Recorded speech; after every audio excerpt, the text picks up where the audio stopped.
इससे पहले की बड़ी जानकारी से, महत्वपूर्ण जानकारी से आपको रूबरू करा दें। लखनऊ से महत्वपूर्ण जानकारी मिल रही है। यूपी में आज मंत्रिमंडल विस्तार होगा। इस वक्त की बड़ी खबर, जन भवन में शपथ ग्रहण समारोह का आयोजन किया जाएगा। दोपहर 3 बजे मंत्री शपथ लेंगे। राज्यपाल दिलाएंगी नए मंत्रियों को शपथ। पश्चिमी यूपी को बड़ा मौका मिल सकता है। कई जातीय समीकरण सरकार साधेगी। ब्राह्मण ओबीसी चेहरों की चर्चा तेज है। जाट गुर्जर नेताओं को जगह मिल सकती है। लखनऊ में सियासी हलचल चरम पर है और बहुत दिन से कयास लगाए भी जा रहे थे कि योगी सरकार में मंत्रिमंडल का विस्तार होना है और जैसे दिल्ली से मोहर लगेगी उसके बाद मंत्रिमंडल का विस्तार होगा।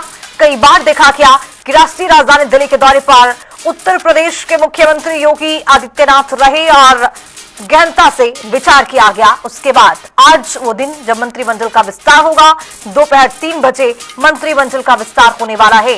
राज्यपाल दिलाएंगी नए मंत्रियों को शपथ। लेकिन आपको बता दें कि इस मंत्रिमंडल में किसको जगह मिल रही है, क्या आगे रहने वाला है, इसको देखेंगे कि दोपहर 3 बजे क्या खास रहेगा। इसी खबर पर अब ज्यादा जानकारी के साथ राजधानी लखनऊ से हमारे सहयोगी तौकीर किदवई जुड़ रहे हैं। तौकीर, आज मंत्रिमंडल का विस्तार और इससे ये कयास लगाया जा रहा है कि यहाँ पर सियासी हलचल इस लिहाज से भी तय क्योंकि जातीय समीकरण को साधने की यहाँ पर कोशिश की जाएगी।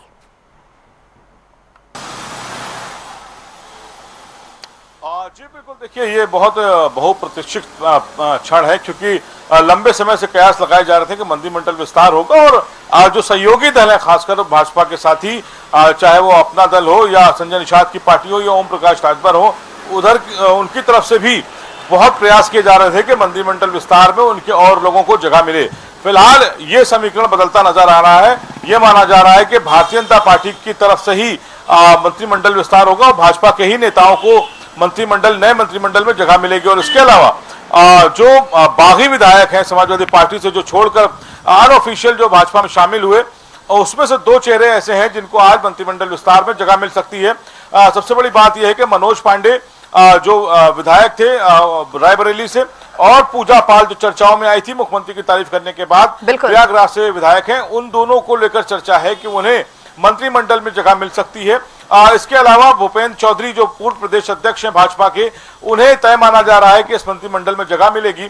और इसके अलावा मनोज पांडे, मैंने आपको बताया कि ये सिर्फ वो 2 नाम हैं जिनको लेकर चर्चा तेज है। देखिए यहाँ पर एक अलर्ट हुआ है राजभवन को लेकर, क्योंकि हम ठीक राजभवन के सामने खड़े हैं और राजभवन के गेट पर देखिए हलचल हो गई है। पुलिस ने अलर्ट कर दिया है, गाड़ियां रोक दी गई हैं दोनों तरफ और कुछ ना कुछ मूवमेंट है, यानी कि अंदर से राज्यपाल निकलने वाली हैं। वो कहां जाएंगी, किससे मिलेंगी, ये तो तय नहीं है, लेकिन ये माना जा रहा है कि आज राजभवन पर सुबह से लेकर और शाम के 4 बजे तक हलचल बनी रहेगी, क्योंकि 3 बजे का समय है जब ये मंत्रिमंडल की शपथ दिलाई जाएगी और गवर्नर हाउस में ये सभी लोग यहाँ पर पहुंचेंगे। देखिए ये कुछ बच्चे हैं यहाँ पर फिलहाल जो गवर्नर से शायद मिलने आए थे, ये वो लोग अभी यहाँ पर मिलकर निकल रहे हैं। लेकिन ये आज गवर्नर हाउस की तस्वीरें हैं जहां पर आज आपको सुबह से शाम तक हलचल नजर आएगी। और ये माना जा रहा है कि कुछ ऐसे चेहरे जरूर होंगे जो चौंकाने वाले होंगे जी, क्योंकि ये भी कहा जा रहा है कि जातीय समीकरण के हिसाब से,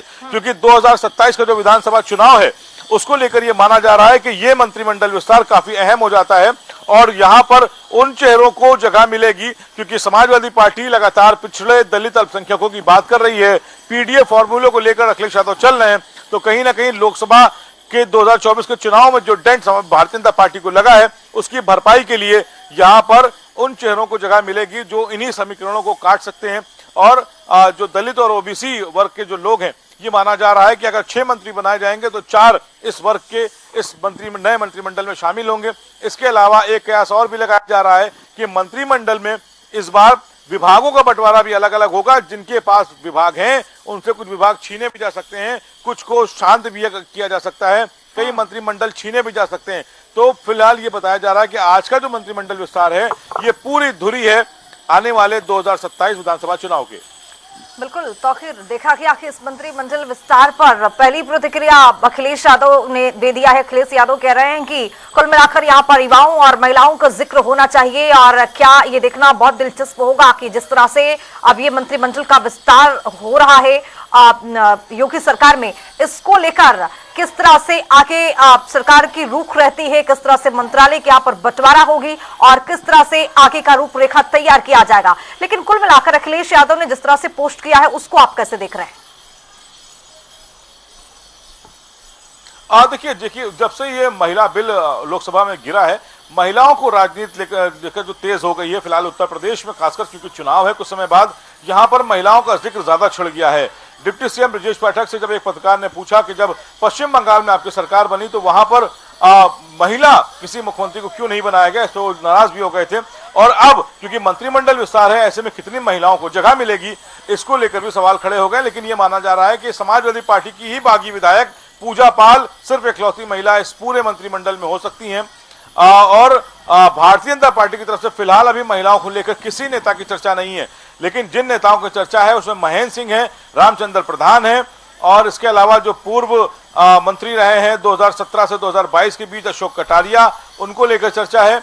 और ऐसे कई नाम हैं जो पहली बार चर्चा में आएंगे। कृष्णा पासवान है जो पहली बार चर्चा में आएंगे क्योंकि उनको शायद ये मौका मिलेगा कि वो मंत्रिमंडल में शामिल होंगे। कुछ ऐसे चेहरे भी हैं जो 2017 से 2022 की सरकार में, यानी कि भाजपा की पहली सरकार में वो मंत्री रहे हैं, उन्हें दोबारा मौका मिल सकता है। और इसके अलावा सबसे बड़ी बात यह है कि जातीय समीकरण सबसे इंपॉर्टेंट होगा इस पूरे मंत्रिमंडल विस्तार में।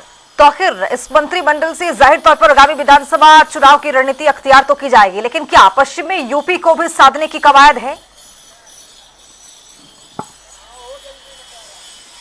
देखिए फिलहाल ऐसा कोई चेहरा बहुत चर्चित मंत्रिमंडल विस्तार में दिखता नहीं है जो पश्चिम यूपी से बिलोंग करता हो, क्योंकि ये सारी राजनीति इर्द गिर्द पूर्वांचल और अवध क्षेत्र जुड़ी हुई है। जो नेताओं के नाम चर्चा में है तो कोई उन्नाव का है, कोई उत्तर प्रदेश के पूर्वांचल इलाका का है। सिर्फ अशोक कटारिया को लेकर चर्चा है कि वो पश्चिम से आते हैं, गुर्जर समाज के नेता हैं, उनको लेकर चर्चा जरूर है कि उन्हें इस बार मौका मिल सकता है, क्योंकि 2027 से 2022 के बीच में वो परिवहन मंत्री रहे हैं। जब कोरोना का समय था उस समय मजदूरों को दूसरे प्रदेशों से अपने प्रदेश लाना, उनके घर तक पहुंचाने की जिम्मेदारी अशोक कटारिया के कंधों पे थी और उन्होंने बखूबी निभाया भी था। तो फिलहाल ये माना जा रहा है कि उसका इनाम उन्हें एक समय लंबे समय बाद मिल सकता है, क्योंकि चुनाव यहाँ पर जो है उत्तर प्रदेश विधानसभा का वो लगभग मानिए कि अब तय हो चुका है। भले ही 2027 में वो चुनाव होना है, लेकिन ये मानकर चलना चाहिए कि 2 से 3 महीने बाद उत्तर प्रदेश में चुनावी हलचल तेज होने वाली है। और ये भी कहा जा रहा है कि समाजवादी पार्टी 3 से 4 महीने के अंदर अपने कई प्रत्याशियों को मैदान में उतार देगी, उनकी लिस्ट जारी कर देगी। यानी कि जैसे ही समाजवादी पार्टी अपनी लिस्ट जारी करेगी, उत्तर प्रदेश में पूरा राजनीतिक समीकरण बदल जाएगा, लोग प्रत्याशियों को लेकर चर्चाएं तेज हो जाएंगी। तो फिलहाल समय कम है और उत्तर प्रदेश में विधानसभा चुनाव साफ नजर आने लगे हैं। बहुत शुक्रिया तौकीर तमाम जानकारी के साथ जुड़ने के लिए। लेकिन देखना दिलचस्प होगा कि मंत्रिमंडल विस्तार में किसको मौका मिलेगा, क्या पश्चिमी यूपी के अलावा और भी कुछ यहाँ पर जो रणनीति है उस पर अख्तियार की जाएगी और क्या खास रहेगा, ये 3 बजे पता चलेगा, दोपहर 3 बजे कि किस तरह से मंत्रिमंडल विस्तार हो पाएगा।